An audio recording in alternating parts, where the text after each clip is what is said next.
حج کے سلسلے میں چند مسائل آپ کی خدمت میں عرض ہوں گے، چند احکام اس شخص کے بارے میں جو حج پہ جانا چاہتا ہے اور حج کے لیے نام ڈال دیتا ہے اپنا، اور نام نکلنے پہ مثلا اس نے حج پہ جانا ہے، قرآن اندازی میں مثلا نام نکل آتا ہے، پھر اس نے جانا ہے، وہ اپنی باری کے انتظار میں ہوتا ہے اور اس کے بعد وہ مر جاتا ہے، یعنی حج کی باری آنے سے پہلے یا قرعے میں نام نکلنے سے پہلے تو وہ مر جاتا ہے۔ تو ایسے افراد کی دو قسمیں ہوتی ہیں، دو قسمیں۔ وہ ایک قسم یہ ہے کہ یہ شخص جب مستطیع ہوا تھا حج پہ جانے کے لیے،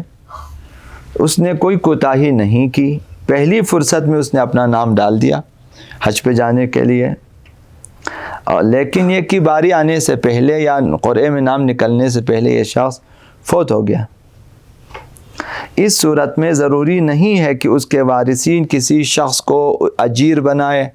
پیسے دے دیں اور اس کی جگہ حج پہ بھیجیں تاکہ اس کی نیابت میں حج ادا کریں، یہ ضروری نہیں ہے، اس لیے کہ جب وہ مر جاتا ہے تو یہ یعنی اس کی استطاعت ختم ہو گئی۔ استطاعت میں یہ ہے کہ بندہ جا سکے، اب چونکہ اس نے کوتاہی نہیں کی، پیسے آئے تھے اور باقی شرائط بھی پوری تھی اور خود بھی ٹھیک تھا، تب اس نے جانا تھا، تو شرائط میں ایک خود اپنا جو ہے جا سکنا بھی ہے، تو چونکہ نہیں جا سکا، اب یہ فوت ہو گیا، نہیں جا سکتے، استطاعت ختم ہو گئی، اب اس پر مزید حج واجب نہیں ہے، اب کسی کو نائب بنانے کی ضرورت نہیں ہے چونکہ اس کی استطاعت ختم ہو گئی۔ بنابراین جو پیسے اس نے بینک میں نام نویسی کے لیے، قرآن اندازی کے لیے یا مثلا ابتدائی فیس کے طور پر اس نے جمع کیے ہیں، وہ وارثین کا ہے۔ وارثین جائیں گے وہاں بینک سے جو ہیں یا جو حج اوقاف ہیں وہاں سے اپنے پیسے، اپنے والد کے پیسے واپس لیں گے، بھائی یہ والد صاحب فوت ہو گئے، حج پہ نہیں جا سکے، تو جتنے پیسے جمع کیے واپس کریں، وہ وارثین کا حق ہے۔ یہ ایک گروہ جنہوں نے کوتاہی نہیں کی، پہلی فرصت میں ہی مثلا جس سال استطاعت حاصل ہو گئی اسی سال انہوں نے نام ڈال دیا جانے کے لیے، لیکن جانے سے پہلے فوت ہو گیا۔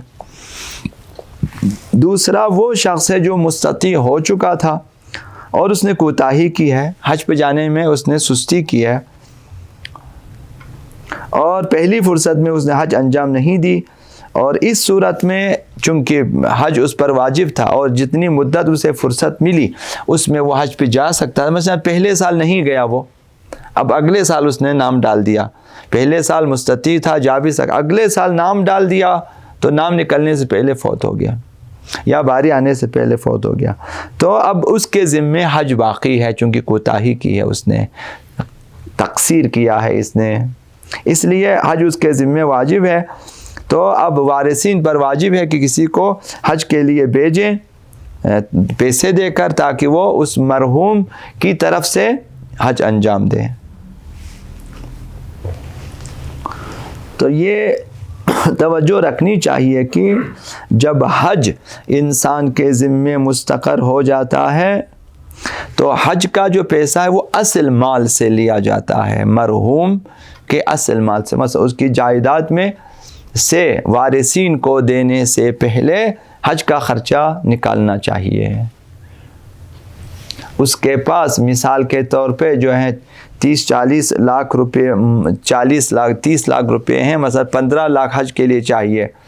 چونکہ اس نے کوتاہی کی تھی، حج اس کی گردن پہ تھا وہ نہیں گیا، اب ایک سال جو ہے کے بعد اس نے جو ہے نام لکھوایا اور نام نہیں نکلا یا اس سے پہلے مر گیا تو حج اس کے ذمے ہے، تو اب اس کے 30 لاکھ میں سے 15 لاکھ حج کے لیے نکالیں گے تاکہ کسی کو دے کر حج کے لیے بھیجیں، اور باقی جو 15 لاکھ بچیں گے وہ وارثین تقسیم کریں گے۔ پہلی صورت میں جب کہ اس نے کوتاہی نہیں کی اور وہ مر گیا تو تمام پیسے وارثین کا ہے چونکہ حج اس کے ذمے اب واجب نہیں ہے، لیکن دوسری صورت میں کوتاہی کرنے کی صورت میں حج اس کے ذمے ہے تو لہٰذا اصل مال سے حج کا پیسہ نکالا جائے گا اور حج پر بھیج دیا جائے گا، باقی وارثین میں تقسیم ہوگا۔ تو حج کا پیسہ کسی بھی مرحوم کے لیے اس کے اصل مال سے لیا جاتا ہے۔